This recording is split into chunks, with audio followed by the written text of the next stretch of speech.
মুজিববাদের জয় বলছি। আপনারা জানেন, আপনারা নিজের চোখে দেখতে পেরেছেন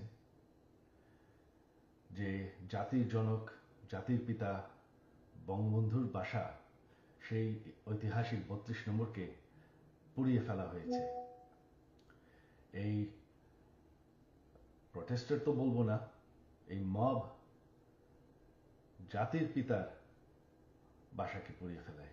সেই বাসা যেখানে বঙ্গবন্ধুকে হত্যা করা হয়, বঙ্গবন্ধুর আমার পুরা পরিবারকে হত্যা করা হয়, যেই বাসা ৭৫-এর খুনিরাও ধ্বংস করার সাহস পায়নি, যেই বাসা এখন এতদিন ওনার মিউজিয়াম ছিল, সেই বাসাকে তারা পুড়িয়ে ফেলেছে। বঙ্গবন্ধু একটি দলীয় বিষয় না, বঙ্গবন্ধু হচ্ছেন জাতির পিতা। বঙ্গবন্ধু না থাকলে আজকে আমরা বাংলাদেশ হতাম না, আজকে আমরা পাকিস্তান হয়ে থাকতাম। আপনারা জানেন সামনে 15ই আগস্ট, সেই কালো রাত, যেই রাত্রে বঙ্গবন্ধু এবং আমার পরিবারকে হত্যা করা হয়।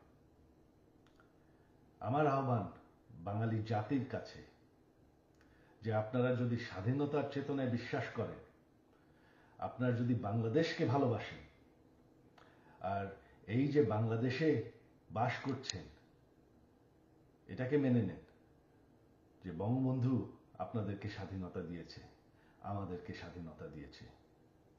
এই 15ই আগস্ট আমার আহ্বান আপনাদের প্রতি, শান্তিপূর্ণভাবে ৩২ নম্বরে গিয়ে ফুল দিয়ে আসবেন, দোয়া করবেন বঙ্গবন্ধুর জন্য, স্বাধীনতার চেতনার জন্য এবং আমার পরিবারের জন্য। এই হলো আমার আহ্বান আপনাদের প্রতি। ধন্যবাদ। জয় বাংলা।